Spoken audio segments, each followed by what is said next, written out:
خلي بالك الايام اللي جايه هيكون فيها تغيرات شديده قوي قوي قوي قوي في الاسعار. متوقع ان اسعار الاجهزه الكهربائيه هتزيد بصوره كبيره شويتين، والتليفونات بعد ما يتطبق القرار بتاع الضريبه اللي هي 38% على التليفونات اللي جايه من الخارج، هيزيد سعرها جوه البلد بصوره كبيره. فاللي عايز يشتري حاجه يشتريها النهارده، عايز تشتري اجهزه اشتريها النهارده قبل ما السنه الجديده تدخل. تمام، قبل ما الشهرين الجايين يعدوا. متوقع الشهر الجاي في اواخره كده هتبدأ تغيرات الاسعار تزيد. عايز تشتري تليفون اشتري تليفون النهارده، ما تستناش. معاك فلوس، معاك فلوس في البيت ما تحتفظش بيها، روح اشتري ذهب، احتفظ بالذهب احسن.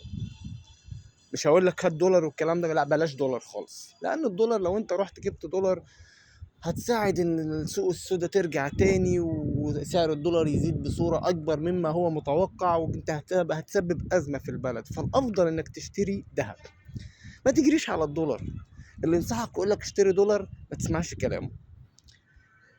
مش هقول لك ان الدولار وحش، لا الدولار جميل وكل حاجة ومضمون ومكسبه مضمون، او هيحتفظ بقيمة فلوسك وهتزيد. بس للأسف لما انت وغيرك تجروا على الدولار هتضطروا ان انتوا تضغطوا على الدولار اللي موجود في البلد، فبالتالي هتسببوا ازمه شديده والسوق السوداء هترجع تاني، والاسعار هتزيد بصوره مبالغه اكتر مما هو المفروض تزيد. فبلاش دولار، خليك في الذهب، اشتري ذهب وما تحتفظش بفلوسك كاش.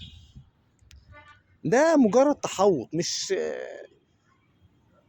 مش عايز اقول كلمه وحشه، لا بس هو الافضل. يعني انت عندك فلوس كاش في البيت ما تسيبهاش كاش، اشتري ذهب.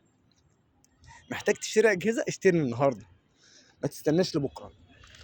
لو عندك بنت بتجهزها، عروسه، ما تستناش بكره، اشتري النهارده، اشتري احتياجاتك النهارده. ما تستناش وتقول اصل في موديلات جديده هتنزل، لا اشتري النهارده، علشان اللي هتشتريه النهارده ب 10000 بكره هيبقى ب 15. ده مش كلامي، ده كلام ناس اقتصاديين كتير جدا. تمام، كله مقلق الفتره اللي جايه، كله مقلق من السنه اللي جايه. فبلاش تساعد ان الاسعار تضغط عليك. لو انت معاك النهارده عامل حسابك ان انت هتجهز بنتك ب100,000 ومعاك الفلوس، ال100,000 بكره هيبقوا 150.